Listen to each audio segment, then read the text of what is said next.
A very good morning, my dear students, and welcome to Digital World of Pathania Public School. But today in this video, we'll learn about the chapter number 8, and in chapter number 8, we are learning about the data types. Data types means which type of data you want to enter in your program, in Python program. The main basic and fundamental data type of Python is your numbers, sets, none, sequences, and mapping. And in in the previous lecture, we learned about the number data type.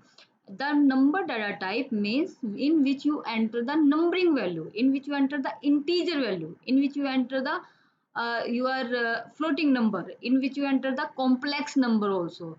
So the number data type will be divided into three parts: your integer, floating, and complex number. And integer we have already learned about the integer is your whole number, for example 1 2 3 1000 10,000 anything. And in integer the main parts of integer is your boolean, and in boolean means your 0 and 1. 0 means your false value and 1 means your true values. And one more data type we have learned in previous lecture, your floating point. Today we will learn about the complex number. Complex number is the data type of your number. Complex number is the data type of your number data type. Number data type is your whole numbers, your floating numbers, and your imaginary number also. And complex number, the complex number term mainly used in electric engineering, mainly used in electric engineering. In the field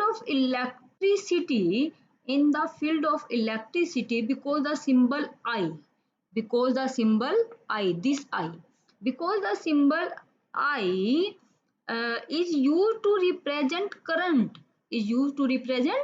current, they use the symbol J also. They use the symbol J, I and J. And in electrical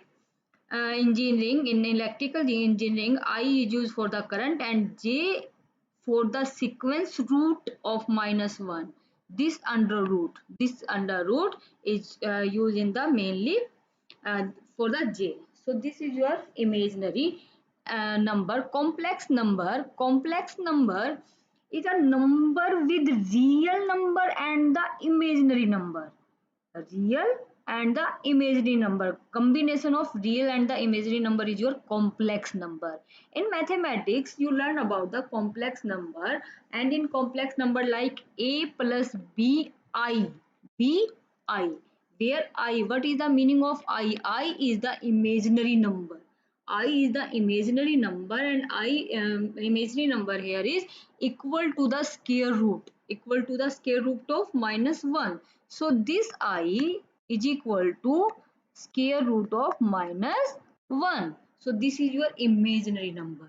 A complex number is made up of both real and imaginary components. In complex number, a plus bi, a and b are real number, I is your imaginary number. If we have a complex number, for example, z is equal to a plus bi, so a would be real component and b represent the imaginary component of z. B. So B here is the imaginary component of the Z. For example, real component is 4 plus 3i. 4 plus 3i is 4, and the imaginary component would be 3.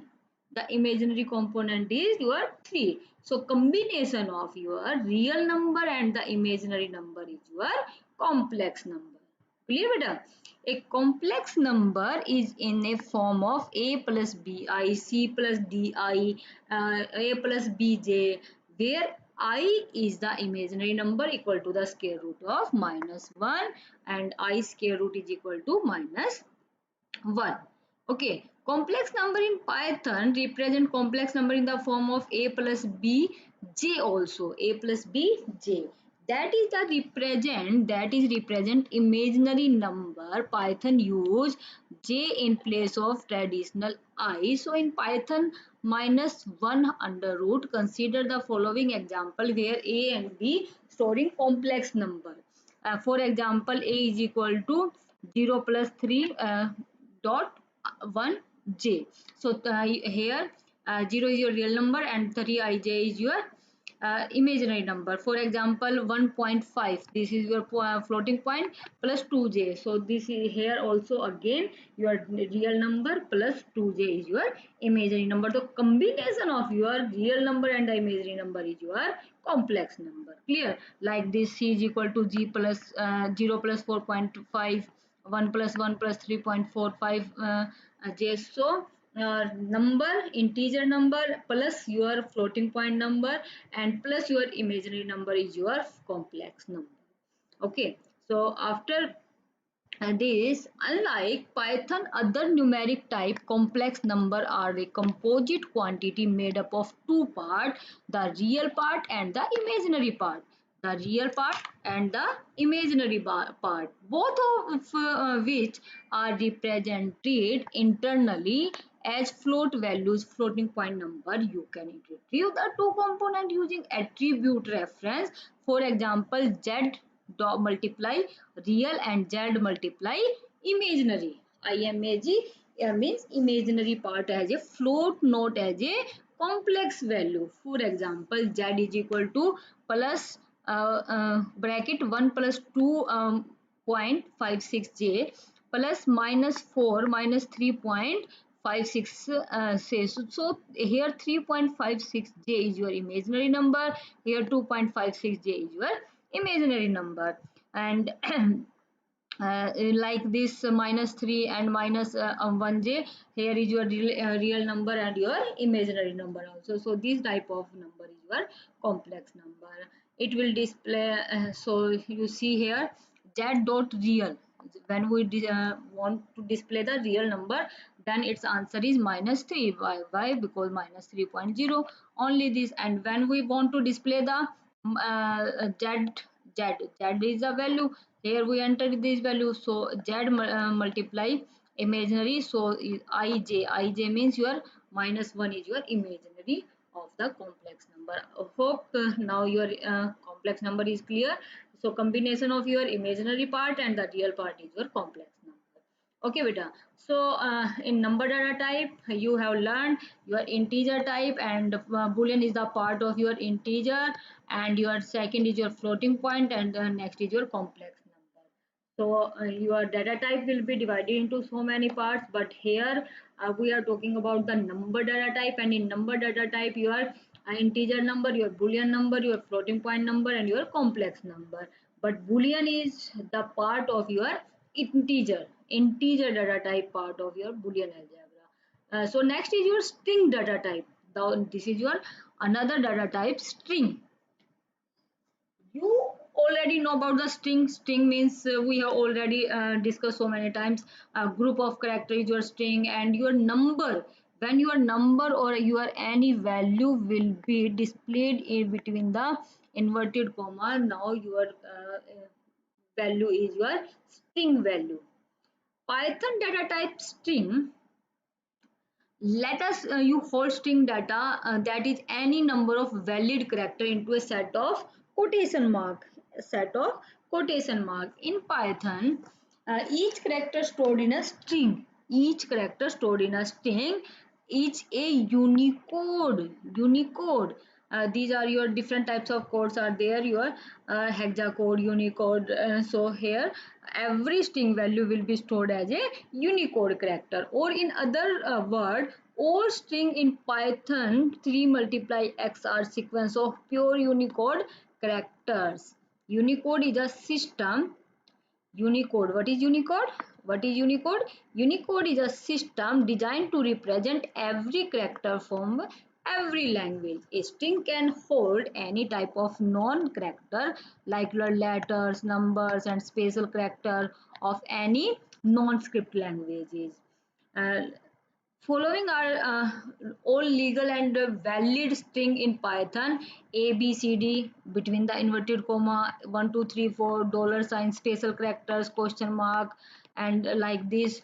These all are your string values. These all are your string value. But when we write down only 1, 2, 3, 4, so this is your number value. Here, this is not your string value. String as a sequence of character. String as a sequence of character. A Python string is a sequence of character and each character can be individually accessed using its index. Index means address. Address means in where you input the value. Let us understand this.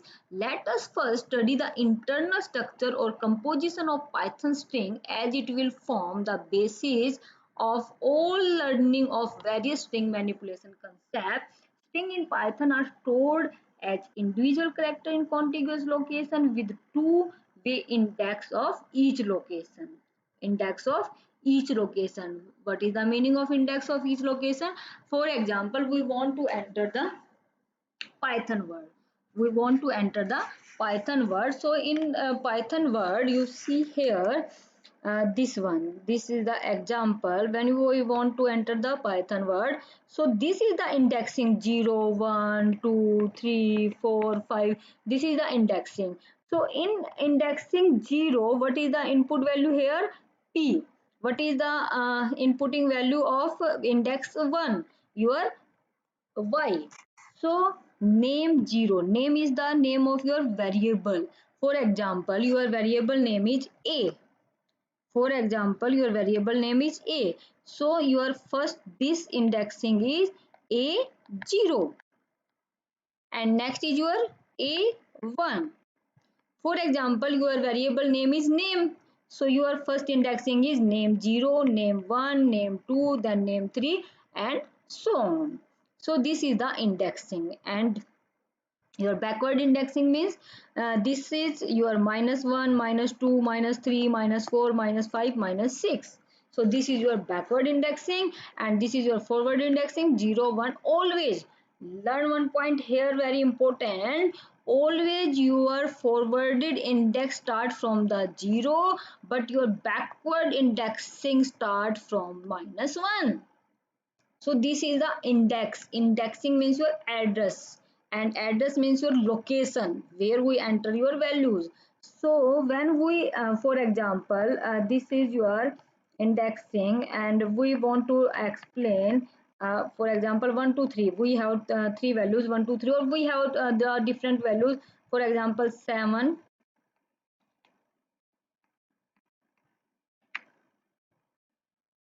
For example, 7, 3, 2. So 7, 3, 2. So what is the indexing of this? And my variable name is A. So indexing of this is A0. Always denote with the bracket, always. And you can say big bracket and parentheses, and but here we use only this bracket. So what is the indexing of 7? A0. And what is the indexing of 3? A1. And what is the indexing of 2? A2. And backward indexing is, what is the indexing of this? A minus 1. And what is the indexing of 3? A minus 2. And what is the indexing of 7? A minus 3. So you learn here one point, very important point. Forwarded indexing start always with the 0 and your backward indexing always start with the -1. So this is the structure of your Python string. String in Python are stored in storing each character separated in contiguous location. The character of the string are given two ways: forward indexing and your backward indexing, or you can say forward direction and the your uh, backward direction. So one more example here is subject. Subject is the name of your variable and the indexing is 0, 1, 2, 3, 4. So for example, I want to ask you what is the location of, what is the indexing of T? What is the indexing of T? This is, here is the T. So indexing is 5, subject 5. And what is the indexing of R? Your indexing is 0, 1, 2, 3, 4, 5, 6, 7. So subject 7 is the indexing of your R. And if I am asking about the backward indexing, for example, what is the indexing of your P and backward indexing? So the indexing of subject backward indexing is -6, subject -6. So this is your string and indexing of the string, how to store your data, and you can say sequence of the characters. Okay, valid string indicate are 0 to 0, 1, 2, 3, 4. Always your string values valid length -1. For example, you have defined the maximum length is A7. Okay, learn one point more here. A7, it means you can enter here 0, 1, 2, 3, 4, 5, 6, 7. 8 values here. Okay, but when, for example, you write here like this, so you enter one value here, 2, 3, 4, 5, 6, 7. So indexing of this is 0, 1, 2, 3, 4, 5, 6. So how many? 1, 2, 3, 4, 5, 6, 7. So always length -1. So 7 minus 1 is your 6. And if you have decided, for example, 8 maximum character, you can input in string maximum 8 character. So always your indexing is 8 minus 1 is equal to 7. So this is your string value, and this 7 and this 8 is the number of characters, how many characters you input in your program. For example, you have decided name 10, so you maximum value you input in your program 10 numbers name, 10 numbers name. For example, here sorry, for example, here you see HELLO. So 1, 2, 3, 4, 5, 5 characters are there. So when you write down example name, don't confuse with the indexing, don't confuse with the indexing. So when you write down 5, so maximum you input here 5 characters name. If you have 7 or 6 numbers uh, name, so you are not input here number, you are not able to input your name here because your name is greater than this address. So you maximum input here 5 characters value, 5 characters name here. So hello, new, and Mohit, so these type of name you can input here. But for example, you want enter the computer, so COMPUTER. So 8 characters are there, so I am not able to enter the computer here. So this is your string data type. So here we are completed our number data type and the string data type. In number data type, we have already learned about the integer data type, your floating data type, complex number, and in string data type, indexing, and two types of indexing are there, your forward indexing and the backward indexing. Clear everyone? Thank you so much, Yuta.